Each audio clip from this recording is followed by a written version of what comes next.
Hi, everybody. I know there's this lovely limbo time where you're all connecting to audio and waiting, so we won't start anything super exciting yet. Just go ahead and get comfortable, get connected. We are here. And you can connect to the audio. Go ahead and leave your screens and your microphones off just for right now. There may be a time later. I know there are some good friends and family on here too that we can kind of wave and say hi, but we want to be able to focus on our presenters for right now. So I think everybody is in and connected. So I will say good evening to everyone. My name is Ginny and I'm with Anderson's Bookshop, and we're so glad to have you with us tonight. This is with our friends and authors, Julie Halpern, who's of course from our area, and Len Vlahos, who is our bookstore and book industry friend. So we feel like this is quite the close little event tonight. I'm so sorry it can't be in person, of course, but we hope that this virtual event will tie us all over until we can be together again, whenever that may be. Hopefully soon, but we want everybody to be safe. So we know that you're spending a lot of time on screens, so thanks for taking the time to spend another little amount of time here on a screen with us. Anderson's is an independent bookstore. For those of you who are not familiar with us, that means we've actually been owned and run by the Anderson family for going on 6 generations now. So as an independent family-owned business, your support is very personal to us. We really want to take a moment to say thank you for that. It means we can keep doing these kinds of things, both in virtual times, as well as when we can be in person again, and when we would normally be doing over 400 events a year. So this is your support in being here on these events and purchasing books and supporting our store and these authors means that we can all continue to create art and places for us all to be together in the meantime during this crazy COVID world we live in right now. We do have other virtual events coming up, a whole rash of things, especially this month is quite busy. So follow us on our website, on social media. There's something for all ages, all interests, adult, kids, fiction, nonfiction, the whole 9 yards. And hopefully you can join us for something else that piques your interest. But today, like I said, I'd like to introduce Len and Julie, who are the co-authors. Today is their book birthday, is what we say in the industry. The book Girl on the Ferris Wheel comes out today. So happy birthday to the book for Julie and Len. And just a little bit about these two fantastic authors. Julie is the author of several books for young adults, including Meant to Be, Get Well Soon, and The F It List, the adult novel Maternity Leave, and the picture book Toby and the Snowflakes. Prior to her life as a full-time mom and author, Julie was a school librarian. In her imaginary spare time, that's fantastic, she enjoys traveling, watching television for grown-ups, and eating baked goods. She lives in the Chicago suburbs with her husband, who is also an author, Caldecott-winning author and illustrator Matthew Cordell, and their 2 children. And Len Vlahos dropped out of NYU Film School in the mid-'80s to play guitar and write songs for my favorite band named ever, Wolfing Cookies, a punk pop 4-piece that toured up and down the East Coast, had 2 singles and 1 full-length LP and Midnight Records. After the band broke up, he followed his other passion books. He's the author of Scar Boys, which was a William C. Morris Award finalist, and the #1 Indie Next Pick, and Scar Girl, the book's sequel. Len lives in Denver with his wife and 2 young sons, and we're so glad to have both of you with us today. Thank you so much. Yes. So I am going to hop off video and let you guys do your thing. All right. Well, this is really funny. This is actually the first time that Len and I have ever done anything visually together. We wrote this book together and actually finished it well over a year ago, right? Like we worked on it for a long time and then finished it a long time ago too. But we kept missing each other. Like we'd be at a conference, a library conference, and he'd be there one day and I'd be coming the next day. And so we thought we would be able to meet in person when this book came out, but yeah. this is as close as we're going to get for now. So next book it'll be an in-person presentation. So should I do my thing? Yeah, jump in. Yeah, thank you, Ginny, for the welcome, and thanks for all the really nice comments, everybody in the chat. And yes, Julie and I were. I think the joke at our launch event would have been, we just met for the first time today, but we actually still haven't met in person. Yeah. So we have talked on the phone. So we've heard each other's voices, but yeah, we're just online. So, all right, I'm going to present. Now I have to admit, I'm usually on Zoom with my friends, and we're usually like having contests to see who can make their COVID chins like expand more. And it's not, I put on earrings So this is a big event. This is a big deal. But I do know how to share my screen because my friend Liz and I often meet, and we just share the screens of random things that we're online doing. I actually ended up showing her a scene from a TV show called That's So Raven from the 90s, and the sound wasn't working. So then she watched the scene while I did the voice work of the characters. So that's the kind of thing I've used Zoom for. But now I'm actually going to present. So here I go, my PowerPoint. I'm going to share my screen. Am I doing it? No, there we go. All right, so that is, come on, from beginning. That is me, Julie. I was born in 1975. I grew up in Buffalo Grove, Illinois, a suburb of Chicago. I love this picture because it's like that pillow and that couch and the wood paneling. I think say it all about childhood in the 70s and 80s. I was a writer from a very early age, but I wasn't usually writing stories. I loved just writing, and I loved notebooks and pens, and to this day I still do. I would sit, this is my favorite notebook, my favorite diary from when I was little, and basically I would just write every word I knew, all the vowels, everything, and I just enjoyed the writing process, having a thing to write into. I printed my notes just so I remember. That's me in first grade. I think this picture says a lot. There's like one half that's nice and neat and my collar's down. And then there's the other half, which is like kind of wild and my collar's up. First grade was a great year for me. That's when I started at Washington Irving Elementary School. And I love that it was called Washington Irving. And I feel like that school sort of started my love for horror movies, because even in first grade, because it was Washington Irving School, our school would show us the Disney version of Legend of Sleepy Hollow. I think it was called the Ichabod Crane or something. They called it something, but it was pretty scary. But they showed it to everyone because it was written by Washington Irving. So yeah, I still love horror to this day.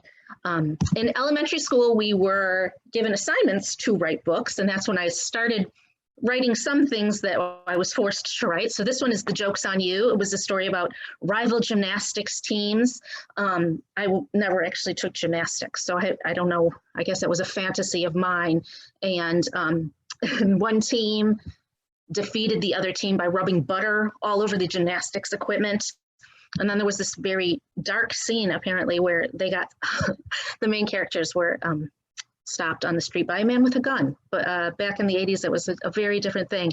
But I was a horrible illustrator, not horrible, but horrible. So if you see that little area there under her feet that says mud, that actually was just supposed to be a shadow. But because it was so bad, I wrote mud. And then they ran into the store, The Limited or Express or something, to save themselves from the gunman. I do not know why he was even in this book. It had nothing to do with anything. So that was for the thing at school that we used to have called young readers.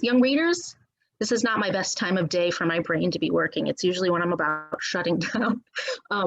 But this was my second book, Time to Remember, about a group of time-traveling British kids. And again, neither of these stories were that good. And I don't remember winning any sort of contest that we had to turn them in to try and win a contest.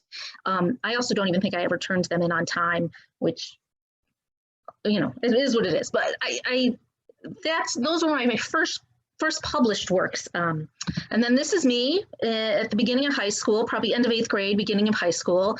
I was very into music, very into England, and there's U2 in the back, yeah. And at that time, I had an Apple IIgs computer, which I loved to death. I loved this computer. I played ridiculous games like Where in the World is Carmen Sandiego, but I also loved to make things and write things, such as these cards for my family, I love you, and banners. All of us who had those printers with the dot matrix printers that are all connected, banners. That was where it was at. And I loved writing, and I loved the feeling of the keyboard. So I ended up writing all sorts of things for my friends. And this I found somewhat recently. It's actually to my friend Liz, who I'm still very good friends with, and we still write together, and she's the one that I Zoom with and I share my screen. This was a letter to her before we were starting 8th grade. And I just took it upon myself to write this very clever letter about what was going to happen and what it was going to be like. And I ended it with, "See you in school if we live. Tune in next year when I have a heart attack about high school." So that was kind of my childhood, my middle school, my high school existence even. My friends and I wrote to each other a lot. Even if we were in the same school, we actually had this whole fantasy world where we would write each other letters and stick them in their lockers. And I was traveling the world with Bono of U2 at the time. And my other friends would be traveling with other people. And then we'd write these letters as though we were in other countries, and we'd put in weird souvenirs, and then we'd slip them in each other's lockers. And that was just like a writing exercise that we enjoyed. When anyone went to camp, when anyone went anywhere, I was always right on it. Still to this day, I am a major pen pal. So I love to write. I love to write things, even if they have no real purpose. But these were my journals. And I did keep a lot of journals. I had certain pens that I really liked, certain books that I really liked, and I kept notes on my life, as people do. I haven't done that in quite a while. I found that when I look back at them, they're so sad and really upsetting to look at. So I don't even know if I want to save them, but I was a pretty depressed teenager. So depressed that I was actually hospitalized for depression, which comes in later actually to help me with my writing career. But so that was high school for me. And then I went to college, and I was looking today through all of these photos from college, and I could not pick one that really represented college for me. This picture is actually very funny because it is from a friend's photography class in college, where she took a whole series of pictures of me doing different characters. And this character was like the beleaguered mother at the grocery store. And I just think it's hilarious because that's me now. Although I won't go to a grocery store now because I'm too scared. But yeah, so that is, that I went to University of Wisconsin-Madison, and I double majored in film and women's studies. And at first I thought I wanted to work in the movie business. I actually was, I don't think I put a picture of, oh, I did. I was an intern in New York one summer. I spent the summer living on people's couches in New York City. And I worked on The Adventures of Pete and Pete from Nickelodeon. And this is a random shot from my summer. It was a very hot summer. That's why I look like that. But right next to me, that's Patty Hearst. I got to meet some very interesting people that summer, including Iggy Pop. And that was really fun. But what I figured out from the summer is I didn't want to work in the film business. I just really enjoyed movies and TV. And instead, I really liked more that I was working with kids. It was a TV show, you know, with a cast of kids. So instead, after college, I went to Australia, as you do when you don't know really what you're going to do with your life. And that's me with a wallaby. I have really short hair there. See, I used to have really long hair, and then I had really short hair. I've had all the hairs. And I traveled around Australia for 6 months. I lived there, I worked there. It was an amazing experience. It's something that I'm actually hoping, I'm trying to figure out the format, but I really want to write about that. That's something that I'd love to write about. And while I was in Australia, what did I do to keep in touch with my friends at home? This was when the internet was in existence, but it wasn't, you didn't have cell phones that you were walking around texting people. It was 1997. So I wrote letters, and these are actually the letters that people were sending me. I saved them all. I say, anytime, if you write me a letter, I will save it. So I saved the letters and I wrote letters, and it just really helped me feel more connected. Aside from writing letters, though, my friend Liz, again, who I talked about before, she and I started writing zines, which are like mini magazines. We do a personal zine, per zine, cul-de-sac, and it's just articles, funny articles about growing up in the Chicago suburbs. And that was really my first go at writing something and then getting a response from people that was really positive. So you write a zine, and then people write you letters about it. And people tell us how funny this stuff was. And I was like, oh, really? People, you know, I felt they were kind of like embarrassing articles, but really people thought they were funny, and it inspired me a lot. And I was thinking a lot about other things I could write about. And I started thinking about my depression in high school and my hospitalization and how solid those memories were in my head. So I started a zine called Get Well Soon. It was 2 issues long, and I wrote about my hospitalization. And then I thought, you know what, I'm going to try writing a novel. I was working as a school librarian and I was reading young adult novels all the time. So I thought, why not try my hand at that?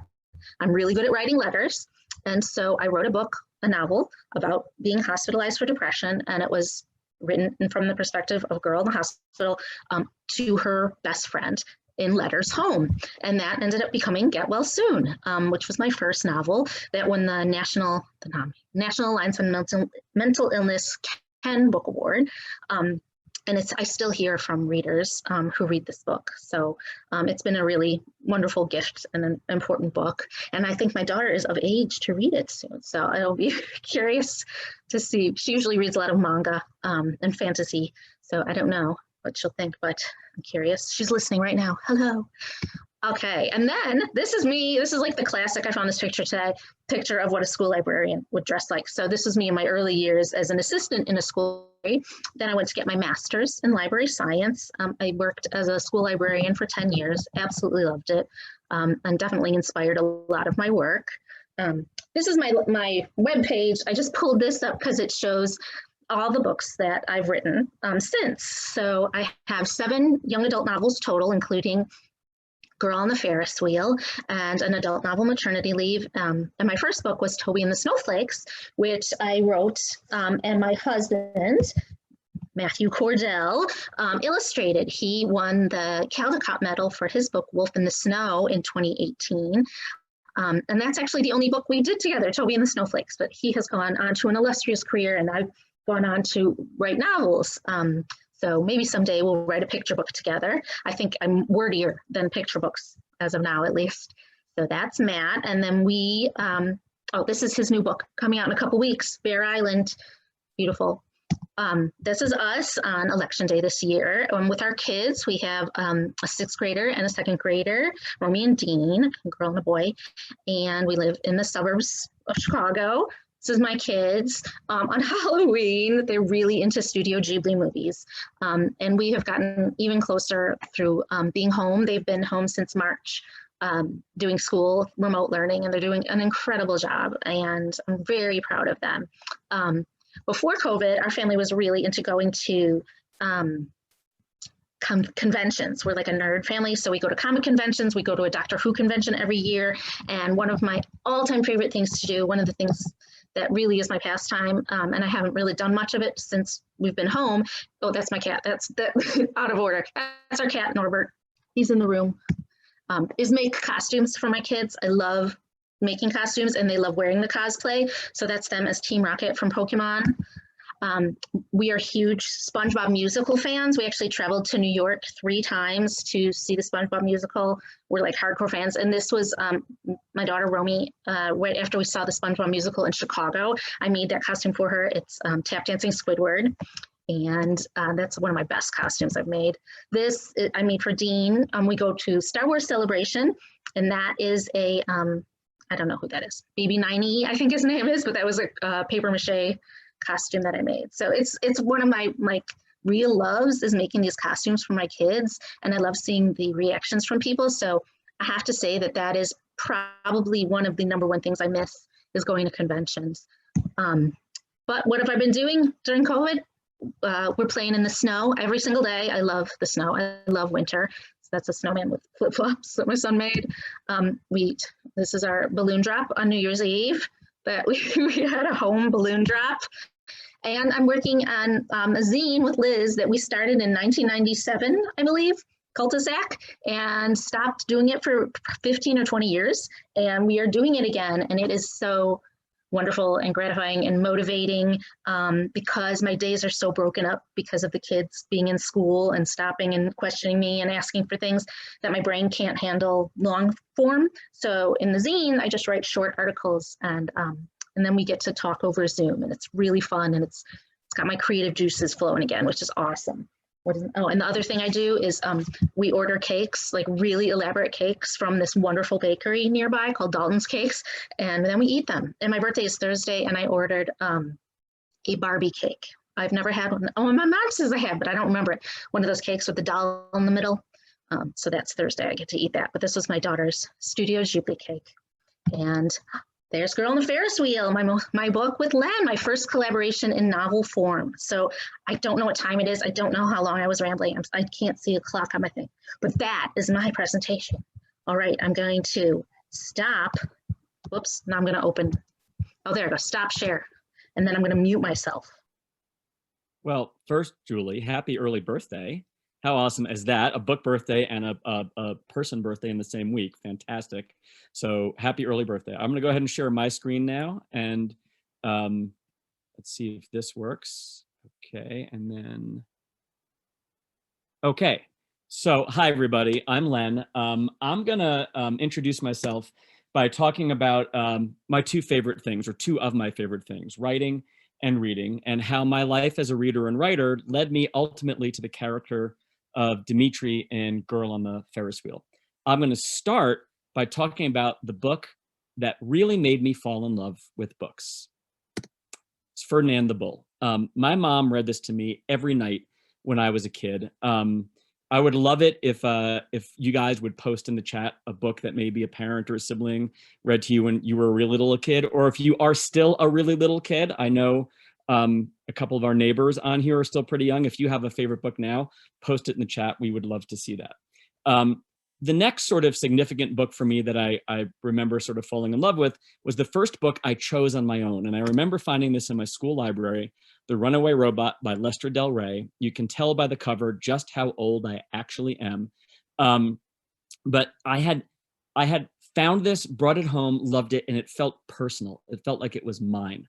And then, of course, sticking with the science fiction theme, when I got to high school, a lot of people's favorite book, but Hitchhiker's Guide to the Galaxy. I have read all of the books more than once. I've listened to the audiobooks at least once, watched the adaptations. It still holds up. My older son and I, Charlie, were reading this together. In fact, right now, I'm reading my kids out loud a chapter a night, Ready Player One, because we do love science fiction in our family. So when I got to high school, though, two life-changing events happened. First is my 10th grade English teacher, Miss Bernhardt, gave us two assignments. The first of the two assignments was to write a one-act play. So I wrote a one-act play about two Christmas trees on the side of the road, dying, talking to one another. It was supposed to be a dark comedy.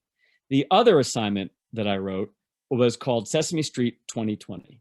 And in it, Bert and Ernie are an old gay couple living together. Oscar the Grouch is a methadone addict.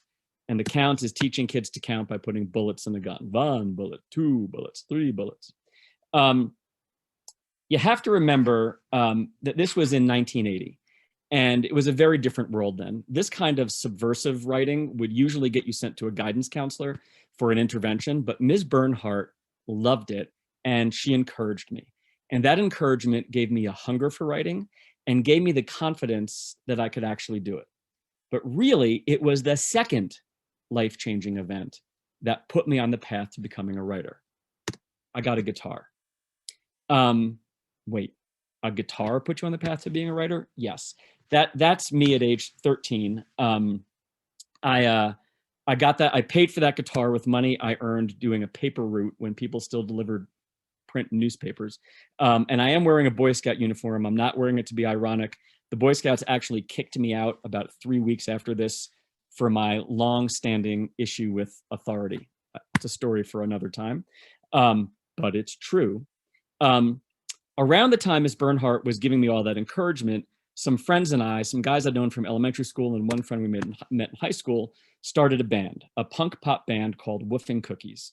I'm the guy, the idiot in the sunglasses with the sleeveless shirt and the red pants back there.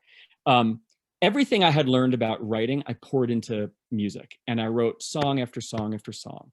And I wrote and I wrote and I wrote some more. That band became our everything. Two of us went on to college, where we promptly dropped out because the siren song of music was so strong, and we put out our own record. Now, back in the 80s, records were only on vinyl. This was the day that our records actually arrived, and we had to take the little 45 RPM record and stuff it in the sleeves because they were produced by different companies. And then we mailed them all over the country to radio stations and nightclubs, and we booked a tour. We booked a 60-day, 33-gig tour, coast to coast. It was taking us pretty much everywhere. And like all great rock bands do, we bought ourselves a piece of crap used van to go on tour. It was a 1976 Ford Econoline van with a 3-speed transmission on the column. For anybody who knows what a manual transmission is, to have it on the steering column is really rare. There's a reason for that. Here's what happens when you buy a piece of crap used vans. They break down, which ours did 2 weeks into our tour. We were just outside of Spartanburg, South Carolina. We had the van towed to a mechanic that's where I learned what a damn Yankee is. He saw our New York plates. We all looked like little punks. He goes, "You boys know the difference between a Yankee and a damn Yankee?" We said, "No, sir." He said, "Damn Yankee stays." Okay. Anyway, we wound up having the gig towed to our next gig in Athens, Georgia, and there we stayed for 4 months. Not long after that, the band came home. Some other things happened. Eventually, we broke up. But that experience of touring America with my best friends as an 18, 19-year-old in a dysfunctional van, it was transformational. And I knew I wanted to do something with it, but I didn't know what. So I wrote myself 100 pages of notes just to keep it fresh. And then time passes. A lot of time passes. I tried doing all sorts of things with that experience. I write short stories and essays. I write 3 of the worst screenplays no one will ever read. And then in 2006, I'm having a conversation with a friend, and she says something to me that triggers a spark in my brain. All this time, I've been trying to write the story of woofing cookies. But who cares about woofing cookies? Nobody. Honestly, not even me. And really, the story I was trying to tell, what I was really trying to do was to write about the power of music, how music could give you friends, it could heal you, it could even save your life. And boom, the Scar Boys was born. Oh, I seem to be frozen. There we go. The Scar Boys was born. I had so much fun writing this book and its sequel, Scar Girl, because I was writing about something I knew and loved, which was music. After that, my writing took a slightly different direction. In Life in a Fishbowl, I wrote about the ridiculousness of media. The book actually includes an anthropomorphized brain tumor. It's a weird book, but I'm super proud of it. And Hardwired, which came out this past summer, is about a boy who thinks he's a boy, but finds out he's actually an artificial intelligence and his fight for personhood. And I loved writing these books too, and I love these books, and I'm super proud of them. But I really also missed writing about music. Enter Dimitri.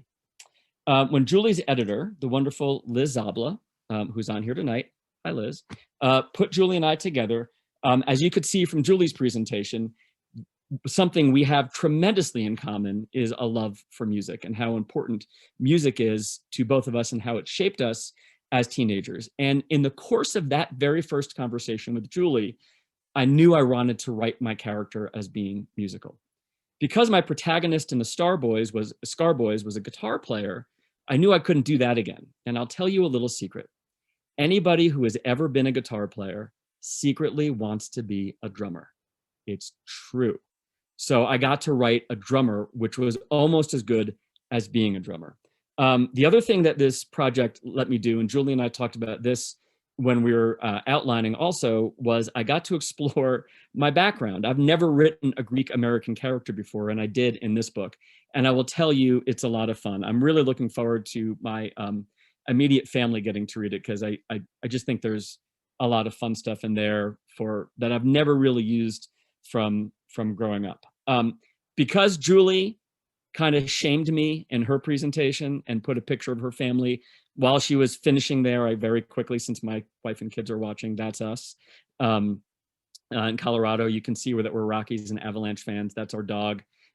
Anyway, Kristen's like, you took the picture where I'm squinting? I'm going to get in a lot of trouble for this, but whatever. Anyway, that's how I got to Dimitri. That's how I got to Girl on a Ferris Wheel. I'm so excited you're all here tonight. I'm going to stop sharing my screen. I'm having a lot of trouble with this because I can't find my mouse. Can you, Ginny, can you make me stop sharing the screen, because my mouse seems to have disappeared? Yeah, I'll work on it. Thanks. If you just make me not be the host or something, I don't know. The host has stopped your sharing. Okay, there we go. I think we're good now. So Julie and I were going to take just the next couple of minutes and just kind of chat about the book a little bit, talk a little. We were thinking of ending before we opened this for audience questions with a little sort of random question lightning round kind of thing. But let me just kick this off, because really the spine of this book is Eliana's depression. And you referenced it in your introduction. So maybe talk a little bit about how you approached writing the character. Is that hard to write? Is it cathartic? Give us a little bit about Eliana and her depression.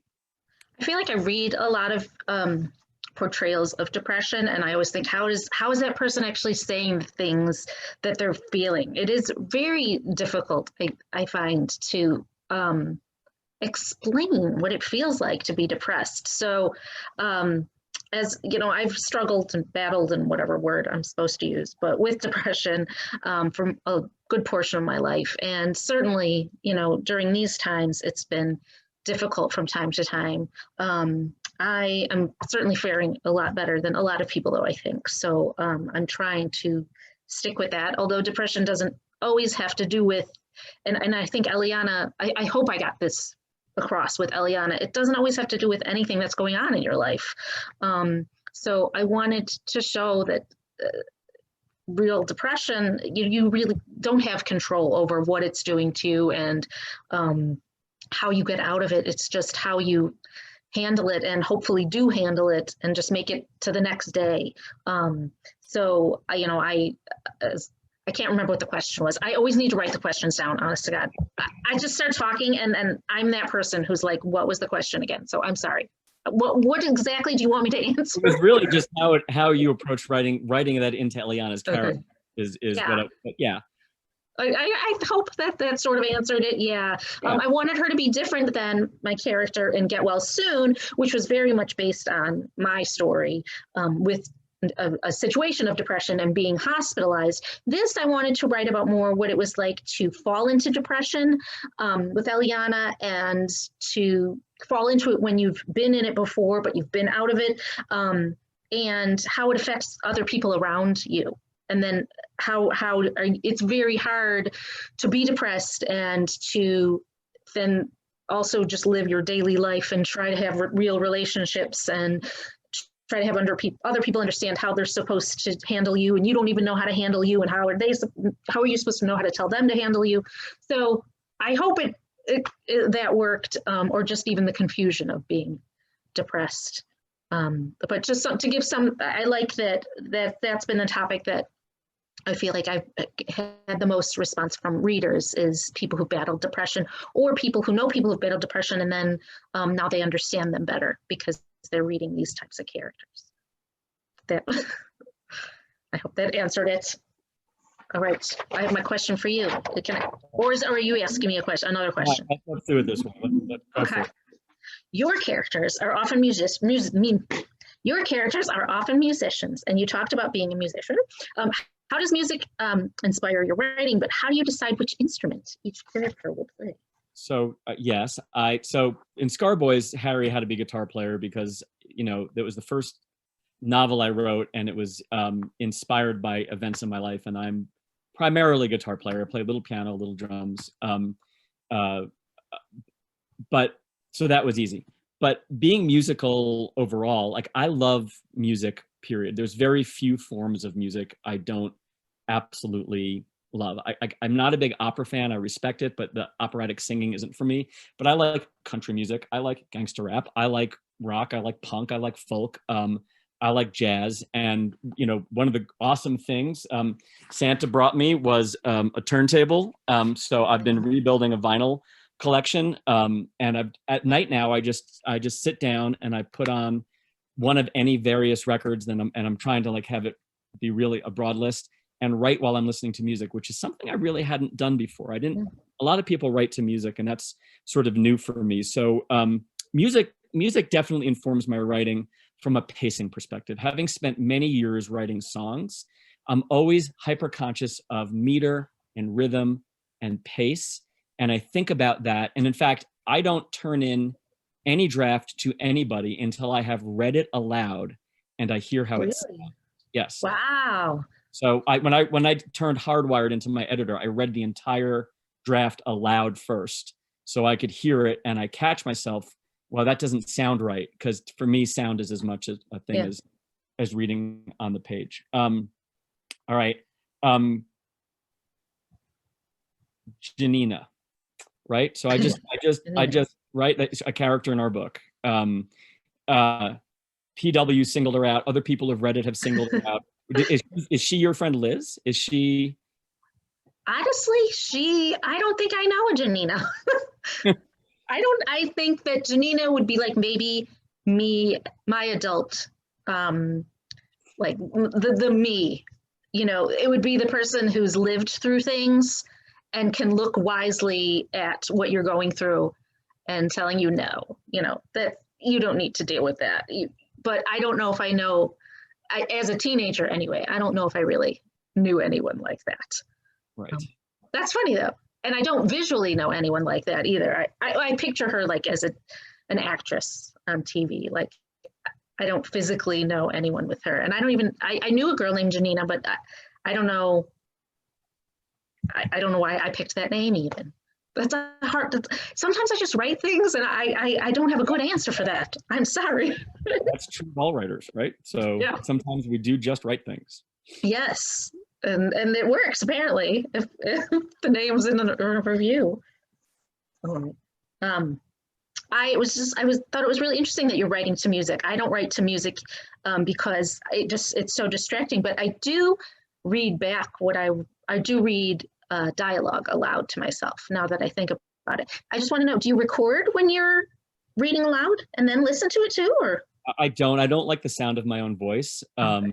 So I sort of read it aloud, and again, it's more about meter and cadence. And I find if I get stuck when I'm rereading something, if I'm like, well, I kind of put it down here. Is there a reason? Am I bored at that point in the story? And I'll try and figure out what it is. But no, I don't record it. My speaking voice I can tolerate. My singing voice I cannot. But that has never stopped me from singing in public. Okay. Let's see. If you could live as a character in any book series or book, who would you want to? You don't have to be a character like from the book, but what world would you want to live in? Great question. What world? I kind of want to be I'd probably want to be a Ford Prefect in Hitchhiker's. Oh yeah. Yeah. So I wouldn't want to be Arthur Dent. I mean, sometimes I'm afraid I am Arthur Dent. I think most of us are probably. Yeah, I still have not gotten the hang of Thursdays. So I don't know. I'm going to sort of shift here, and I guess we'll just go back and forth, right? So yeah, I have sort of short form questions, which was sort of my idea of lightning round. So you can be more expansive on these if you want. I know we're getting close to our time here, but three words to describe the kid you were in high school. Oh, depressed, funny, and gosh, these I'm terrible with. Three, I've never been good at this. Okay, move on. I don't want to bore anyone. All right, go. You go then. You go. Oh, okay. We'll alternate here. What's the scariest horror movie? The Shining. The Shining. Oh wait, sorry. Are we answering the question? Do you want to answer the question you asked me with the three words to describe you? No. So The Shining. No? All right, so for you, magic or science? Well, definitely science versus not science. Like if we're talking like, right, anything real. But in terms of a book, that's still science. Okay. Favorite season? Fall. I don't know why. My favorite month of the year is March, but my favorite season is fall. And it's March because it's daylight savings time, spring training baseball. Just March has like all the hope and promise going for it. And my neighbor April says she loves to listen to Len sing. Stop it, April. Stop it. Of all the characters you've ever written, who would you most want to have a cup of coffee with? Tracy, who is in Get Well Soon and Have a Nice Day. She's actually based on a real person, but the character of Tracy in Have a Nice Day makes me laugh so much. That's the sequel to Get Well Soon. I just like writing her and reading her, and everything about her makes me laugh. So it would be Tracy. Okay. All right. First concert. My first concert was Boston on it's their second album, Don't Look Back. I saw them at Nassau Coliseum with two friends, Jimmy Kwan and Jimmy McKenzie. I think the two Jimmys. And two Jimmys. We were sitting behind the stage, but it was a great first concert. I know some other people. I've heard some more lame first concert stories. But I'm going to go off my list now and just ask you, best concert. Oh, well, the Monkees was my first concert, and recently I saw Mike and Mickey of the Monkees, the Mike and Mickey show, and that was probably the best concert I've ever been to, because I've been a Monkees fan since middle school, and I absolutely love them, and to hear them as like a full-grown adult, and they're, older men, and they played my favorite song of all time, which is The Door into Summer, and I'd never heard that song live because Mike didn't tour for so long, and it was magical. So that one. All right. If you could go anywhere in the world, all expenses paid, where would you go? Bora Bora. Bora Bora. Me and like Norm from Cheers or whoever, because that was like, I think it was a meme somewhere. But yeah, Tahiti. I'm a beach bum. We moved to the mountains, but I love the beach, and the thought of exotic French Polynesia, Bora Bora is definitely for me. As a writer, and I may have some window into this, but for the books where you're not collaborating, are you a plotter or a pantser? Pantser. Pantser. And can you explain to everybody what that means? Yeah. So do you like plan it out with an outline and everything, or do you just go? I completely just go. I take notes after I write so I can remember things, but I often don't have, I just have a few things, or I have a quote, or I know one scene I want to write. And then I get to know the character as I write it. And then through rewrites, I make it more consistent. How long should we do these before we let the audience go? I think we're probably at the point where we can jump in. I already see a couple of questions here in the chat. Okay. You want to go ahead and give us some? Yeah, for sure. All right, so let's see. Jim Cleese says, so excited to read this new book. When you were writing the first draft, were you working with a shared outline, or did you surprise each other with each new chapter you returned to one another? Hi, Jim. Jim is my good writer friend and an amazing author as well. So we talked on the phone, and I don't even remember before we started, but I know there wasn't an outline. I know that we started and scrapped it, like initially what we first started, because we first started that they were broken up. It was going to be a book about a breakup, but we wanted them to like each other first. So then we started over, and it was just really fun. It's like getting mail. Like I'd write a chapter and then send it to Len, and then he'd read it and he'd write a response, and then I'd have to write a response. It was really fun. Do you want to add more? No, that's my recollection too, is that we got on the phone once and we were like, okay, here we are. What are we supposed to do now? And we started talking. And the first thing we discovered, in addition to the music, we had both gone to film school. We had, we were both very influenced by the 1980s. And so we thought, okay, we really are, we're similar people. This should be easy. And we just started writing, and it didn't go well. We both recognized that it wasn't working. So we scrapped it and then started anew. And it was very much like receiving mail and responding. We'd get a chapter. Sometimes we'd have comments on the chapter back. Sometimes we wouldn't. Usually it was just encouragement that we would keep each other, sort of moving forward. And then we got to the end, and then we went back and sort of smoothed it out. But it was a pretty seamless process. Mm-hmm. That's nice to hear, you guys working together that well. A little bit, you've touched on it so much, but I think it's Roberta. Can you tell us how you interacted and coordinated in your writing at a distance? That's Robert, by the way. Not Roberta, Robert Almassey. But from this point, apologies, Robert. It's all one word. It's hard to see. From this point forward, Uncle Bob is now known as Roberta. That's sticking, Uncle Bob. You know,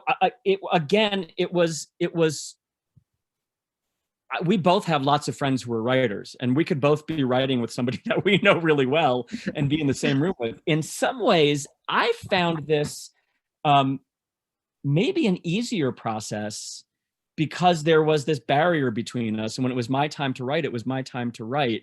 And I think if we were trying to get into a room and write together, or if we were getting together every weekend in a coffee shop and poring over notes, I think that might have made it harder in some ways. I don't know, Julie, what do you think? Yeah, I like that. Like, and you didn't always know when it was coming. And sometimes a chapter would come when you like weren't able to work on it. So that, not you specifically, but either of us. And so more time would go, and then one would come as a surprise. And sometimes the chapters would be short, and sometimes they would be long. It was a really, I don't like to dig, too deeply into what I'm writing in a first draft. So it was really good that we just went back and forth through emails. And I think Len put it all together. I made that very complicated when I sent stuff, but yeah. I'm terrified of first drafts. The blank page scares me much more than the finished product. Editing to me is like a jigsaw puzzle, and it makes much more sense to my brain. So first drafting is always harder. I think though we got into a rhythm pretty quickly by the time we were 4 or 5, but by the time they were in gym class together, I kind of felt like which is pretty early in the book, I kind of felt like we hit our stride. Yeah. So Mabel, who is a young reader, would like to ask, how do you come up with your titles? Hi, Mabel. We had trouble. That was hard. Remember that? I mean, titles are hard. Do you want to explain what the title is in reference to? Or? You go ahead. Go ahead. Okay, well, so within the book, Dimitri writes a song. There's a couple Ferris Wheel scenes in the book, actually. And Dimitri writes a song for Eliana about this ride they took in a Ferris wheel. And I think I wrote this in an interview that we had somewhere else, but that I was really nervous that Dimitri was going to write a song for Eliana, because I have had friends as I grew up, like male friends in high school and college, and who would write music, and it was always sort of mortifying to hear these songs, and they were always really cringy, and I was worried, but I loved the lyrics that Len wrote, and it was just really sweet what Dimitri would think for Eliana. And so we came back to it several times where I said, I think I suggested that Girl in the Ferris Wheel was the title, and there were several ideas, but I don't think any of the other ones really. We did have one that stuck. I don't remember. And it was called, we were going to call it The State of Us, but I forgot. I completely forgot. There was a young adult book being published about, I don't know, 6 or 12 months in advance of us with that title, so we had to. We had to bag it, but I really like Girl on the Ferris Wheel. I think I was very nervous sending Julie the lyrics, because I thought she would think, oh God, this is cheesy. So I was pleased that you were pleased. Yes. And it's sort of, and a Ferris wheel is a theme that sort of runs throughout the book. Mm-hmm. Yeah, and can mean things, and people can pretend it means things, So Kristen asked, how did this shared project come about? Did your editors connect the two of you? Hi, Kristen Lenz. It's so, I who's asking the questions. It's awesome. See you. Kristen's a writer based in Michigan, I think. Julie's editor, Liz Zabla, and I worked together 600,000 years ago at a place called the American Booksellers Association. Had stayed in touch and friends ever since, and Liz had followed my writing career and had the idea that we would do well together, and called me up and said, hey, can I introduce you to Julie? And I was like, absolutely. And I admire Julie and her writing, and it was that simple. It was thank you, Liz Zabla. Yeah, and Liz has been my editor, and I've worked, all of my novels have been through Fywell and Friends at Macmillan. So I've been with Liz since the beginning, and so she knows me very well, and she knows the way I write and the pace at which I write and all that. So, and she knew that I was looking to collaborate, because I feel I was just in a place where I wanted to do more things with other people because it's lonely writing by yourself. So it was great that this came along. I will say that I cornered the king of young adult collaboration, David Levithan, and asked his advice too. And he said, go chapter, share chapters back and forth. Don't try to outline too much. He kind of, what I recall of his advice is we kind of were doing already what he had suggested. Well, good. So you guys were on the right path anyway. So Lillian asked, do you sit down and set to writing, or do you think of ideas while you're doing something else and have to stop what you're doing so you can go and write? Mm. Well, I think of things all the time, but I never get that opportunity. As you will know, Lillian, as a mom, it's just not possible. So, so much has been lost to the shower walls, frankly. So sometimes when I don't even write down ideas that I have because those pieces of paper will be lost. So that's kind of sad. But that means everything I write is fresh and new and exciting. And then if I want something to come later in the book, I will scratch it down and hopefully remember to look back at those papers. But that's how I work. How about you, Len? I'm a regimented writer. I try and write at the same time every day, usually in the same spot. That to me just works really well. So if I have an idea during the day, maybe I'll make a note on my phone or something.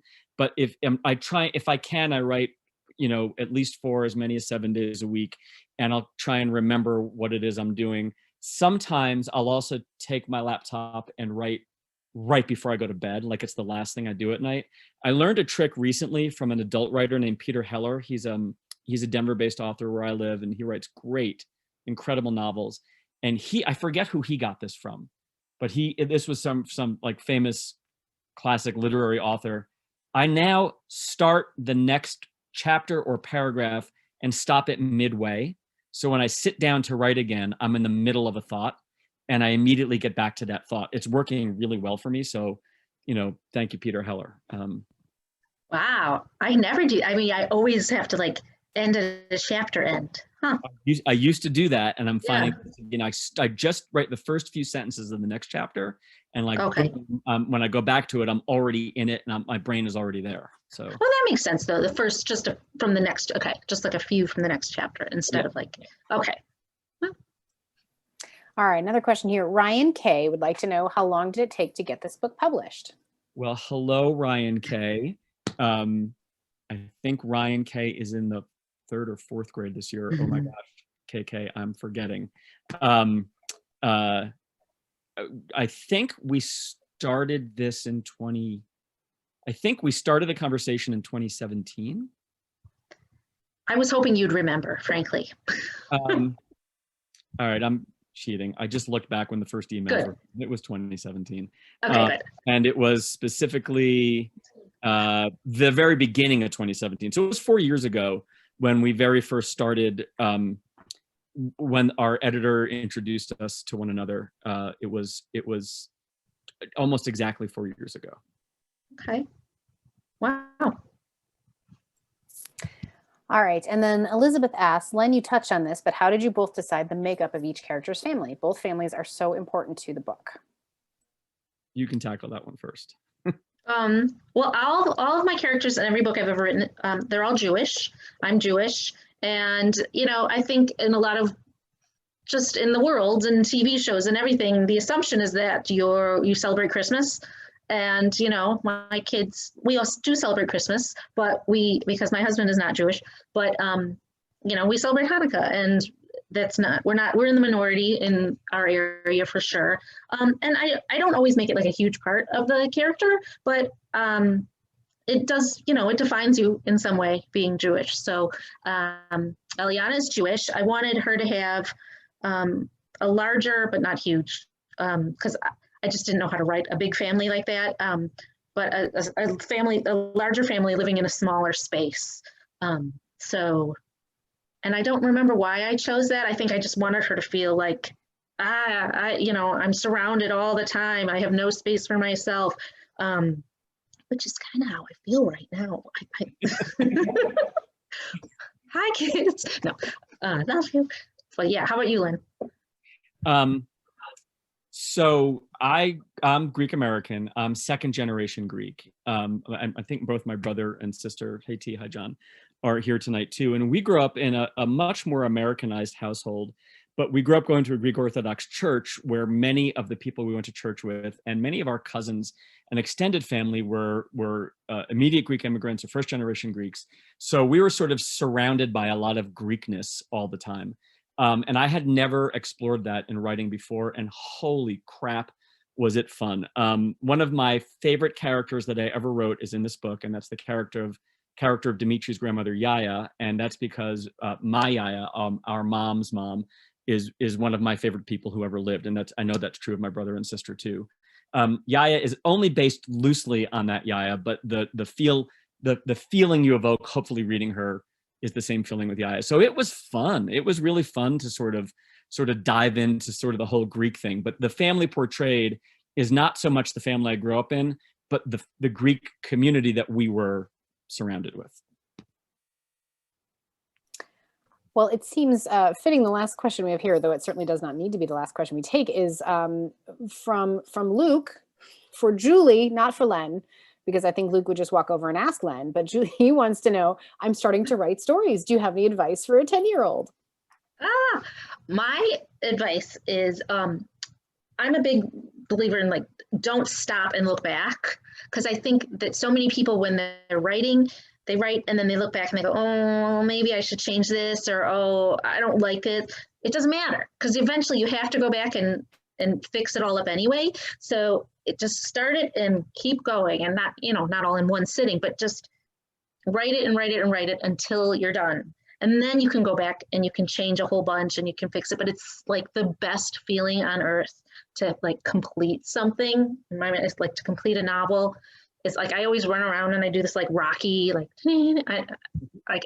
is it?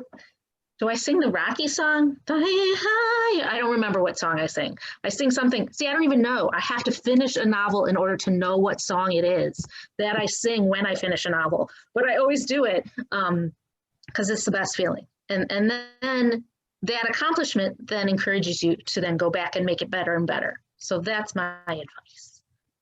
I'm going to echo that. There's a writer, Amy Kaufman, who co-wrote with Jake Kristoff the Illuminae series. And Amy came through Denver, and someone asked this question too. And Amy said, the distance between having completed 0 books and 1 book is infinitely greater than the distance between having completed 1 book and 2 books. The first time you complete a book and you know you can do it, then it's not that hard to write the second or the third or the fourth one. I will say for Luke, thanks for not asking me that question, son. Kidding. I'm glad you asked Julie. But Luke has been working on this story and it's fantastic. And I won't tell people what it's about because you probably don't want me to, but it's fantastic. But Julie's advice is good. Don't go back and keep reading what you wrote. Write the next thing, because I've written books where I've exactly what Julie said. I have forged ahead and finished, and there's characters that show up early in the book that never show up again, and I've got to edit them out, because if I stopped to go and edit, I will fall down a bottomless well of editing. And so just finish it. For those of you a little older than 10, if you're a writer, maybe 14, 15 or older, Stephen King's book on writing to me is my favorite book. It's sort of a manifesto on being a writer. And I'm not even a big Stephen King fan. And I know I referenced The Shining earlier, so that's 2 Stephen King references. I love Stephen King, so I'll take it. I think we're right at an hour. I think we nailed it. Yeah, I think we're good, guys. Unless anybody else has any other questions in the chat, I would like to know what both of you are working on next, though. Len, I know you've got stuff going on. I have 3 different projects going on right now. All in various states of being done. The one that I think is going to be the hardest one to ever get published, but I think is the most fun. It's about a cave boy, a cave teen who's 16. He suddenly goes from being a non-thinker to a thinker. And that happens in his part of the forest. And he gets taken in by these thinkers and accidentally puts out their fire. And they don't know how to relight it. So he goes where the sun meets the earth every day at sunset to find fire, and he goes on a quest to bring fire back to this village of old people. It's a weird little book, but I'm having fun writing it. Is it a novel? Yes, it's novel length. Oh, wow. How about you? I am, in terms of novels, I am trying to find that. I have several ideas, but really what I'm working on is my zine cul-de-sac with my friend Liz. We just finished the 9th one that's in stores now, and we're just finishing up the food issue. So we give each other assignments and we workshop it and do all that, and it's really fun, and it's keeping me writing, which is then great for writing a book. And I'm trying to figure out the format of what I wanted to do for this Australia book. Do I want it to be fiction? Do I want it to be nonfiction? Do I want to write it in zine form? I did just finish a zine that I haven't made yet, but it's called When I Was Great. And it's a series of when I did awesome things in my life. And am I going to be awesome again ever? I'm not sure. That's kind of the idea of it. So the first issue is all about when I was an intern in my 20s, very early, I guess when I was 20, on the Adventures of Pete and Pete TV show. And that's like a whole zine about that. So, but then I started writing one about Australia too. So I don't know. I'm just trying to write with the time I can find. Where can we get cul-de-sac? Cul-de-sac you can get at Quimby's. It's a Chicago amazing store that sells zines, and it's QUI. Am I allowed to say another store? Of course, please. All indies, yes. Quimbys.com.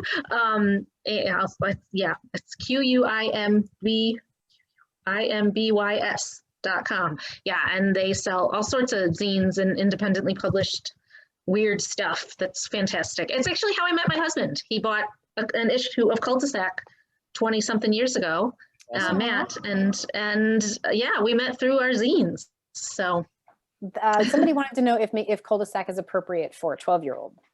No. Good to know. It is not. No. Thank you for asking. It's good to have definitive answers on those kinds of Yes. questions. So. Yes. Well, listen to Julie and Len. I just want to say thank you so much for launching your brand new book with us here. We're so excited for both of you, and it feels like this great new collaboration. I feel like there's some great things, obviously in this book, but in the future for you both as well, together and separately, and all of that. To everyone with us tonight, thank you very much for being with us.